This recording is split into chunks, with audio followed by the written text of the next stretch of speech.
행복의 조건. 배우고 사랑하며 나누는 삶. 조경자.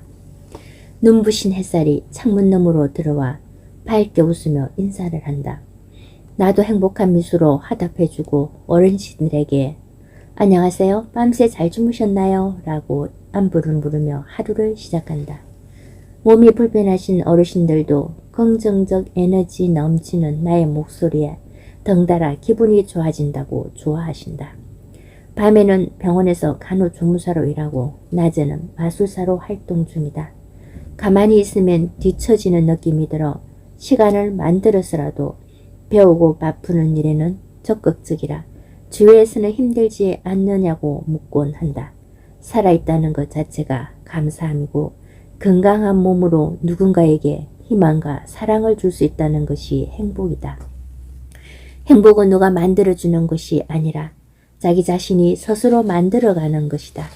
링컨 대통령은 대부분의 사람은 마음먹은 만큼 행복해진다 라는 유명한 말을 남겼다. 행복을 벗으로 삼는 사람은 행복을 누릴 수 있지만 행복을 생각하지 않은 사람은 행복을 누릴 수가 없게 된다. 초등학교 때 매일 1시간 30분 동안 걸어서 다녔다. 1학년이라 작은 키에 큰 가방 메고 다니는 것이 마냥 즐겁고 신났다. 병아리들이 제잘 그리며 아장아장 걷는 모습과 흡사하다. 밭에서 일하다 우리를 발견하신 어르신들은 손을 흔들어주며 반겨주신다. 학교 생활에 적응이 되어가던 어느 날 사천 비행장 정문 옆을 리아카에 채소를 가득 실어 힘겹게 오르막을 오르는 분을 보았다. 힘은 없지만 밀어드려야겠다는 생각에 달려가 힘껏 밀다가 그만 넘어져서 바퀴 살대에 손과 팔이 끼어 들어갔다. 살쯤이 여기저기 흩어지고 붉은 손혈이 낭자한 모습에 겁에 질려 울지도 못하고 기절했다. 눈을 떠보니 병원이었다. 소독약 냄새가 진동하고 하얀 가운을 입은 의사와 간호사들이 알 수 없는 언어로 주고받는 모습에서 심각하다는 걸 느낄 수 있었다. 팔을 심하게 다쳐 생명에 지장이 있으니 팔을 절단해야 한다며 보호자 사인을 해달라는 것이었다. 아버지가 망설일 때 18살이었던 셋째 언니가 내 동생 팔을 자르면 내 팔을 대신 동생에게 붙여줄 수 있나요? 라고 의사 선생님께 물었다. 그건 안 된다고 하니 그러면 내 동생 팔을 자를 수 없다. 붙여만 달라고 울고 불고 매달렸다. 의사 선생님은 어쩔 수 없어 일단 붙여놓고 보자고 하셨다. 긴 병원 생활은 했지만 언니 덕분에 나의 팔은 그때의 흔적을 훈장처럼 떡하니 버티고 있지만 생활하는 데는 전혀 불편함 없이 건재하다. 순간 선택이 평생을 좌우한다는 광고가 있듯이 만약 그때 팔을 잘랐다면 생각만 해도 아찔하다. 병문에 입원해 있을 때 소독 냄새도 좋고 하얀색 가운 입은 친절하신 원장님, 실장님, 의사 선생님, 간호사 언니들 모두 좋기만 했다. 어린 마음에 친척들과 동네 어른들이 병문에 와서 착하다, 예쁘다고 말해주고 맛있는 음식과 과자, 과일이 병실 가득하고 용돈도 늘 두둑해서 아픈 것은 잊어버리고 내가 주인공 된 것처럼 좋았다.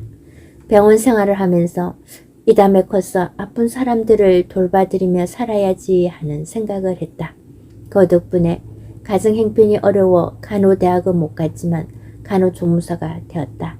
첫 병원 생활을 시작할 때 어떤 일이 있어도 환자에게 따뜻하고 친절하게 웃음을 잃지 말자라고 다짐을 했고 초심을 지키며 행복하게 근무하고 있다.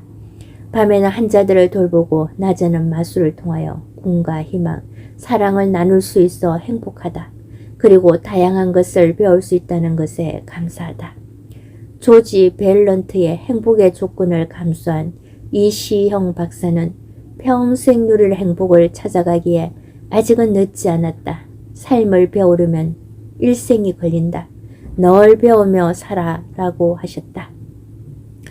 반백년을 살아보니 건강이 소중함, 일할 수 있는 것에 감사함, 봉사할 수 있고 배울 수 있는 것이 행복이란 걸 절실히 느낀다.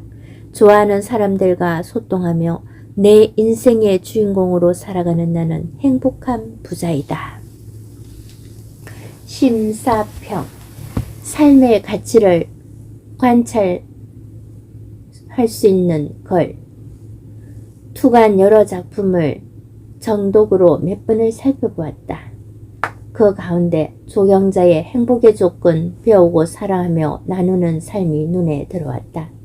삶을 관조하고 있는 바닥에 샘물 같은 정서가 맑게 흐르고 있기 때문이기도 하지만 극한의 경험 속에서도 담담하게 적응하고 깨달음을 사유화하지 않고 사예하로 눈을 돌릴 수 있는 해안이 돋보이는 수작임을 직감하였기 때문이다. 논의는 이유 없이 동의로 결론을 냈다. 어렸을 때부터 잘 다듬어진 인성으로 인해 위기를 희망의 끈으로 변화시킬 수 있는 여유와 남다른 희생 봉사 정신의 투철함이 엿보이는 행위들은 사실을 전제로 하기 때문에 더 신선하게 느껴졌다. 소년기 한때 사고를 만나 힘들었던 병상 생활을 삶의 가치와 결부시켜 잘 의미화했다. 관념적 상식을 자신의 삶으로 이끌어내는 정신적 지주가 될 수 있는 행복 전도사 같은 사고가 더 돋보였다. 삶의 한 과정으로 엮어내는 성숙한 자아의식에서 내면의 서사와 사고의 깊이가 느껴진다.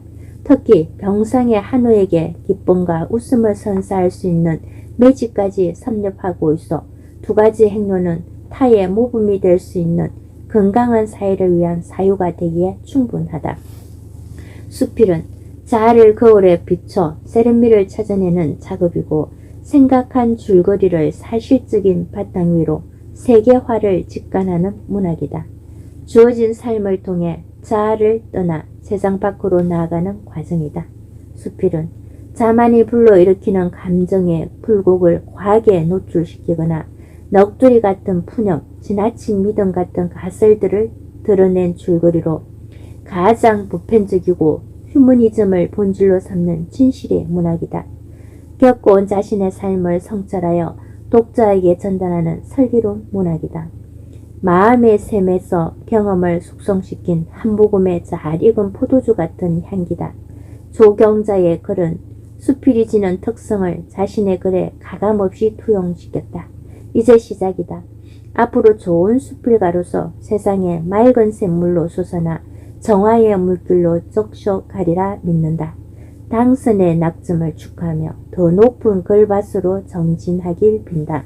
심사위원 김병권, 김남웅, 조영갑, 임수홍. 당선 소감. 장미의 계절 5월이 왔습니다. 이름에 걸맞게 탐스러운 꽃송이가 곳곳에서 미소 지으며 뽐내고 꽃진 자리 연한 초록잎이 눈부신 햇살 기운을 받아 실록이 무르익어가는 계절에 수필가로 당선되었다는 소식에 너무나 기뻤습니다. 어릴 적부터 책 읽기를 즐기면서 노트에 끌적거리기는 했지만 수필가로 등단은 엄두도 못 내고 수필가 시인으로 등단해서 활동하시는 분들이 부럽기만 했습니다. 그런데 저에게도 이런 기회가 왔습니다. 아주 부족한 저에게 창작의 길을 걷도록 도움을 준 심사위원 선생님들과 국보문학 임수홍 이사장님께 감사드립니다. 앞으로 열심히 최선을 다하라는 채찍으로 알고 절차 탁마하는 수필가가 되도록 노력하겠습니다.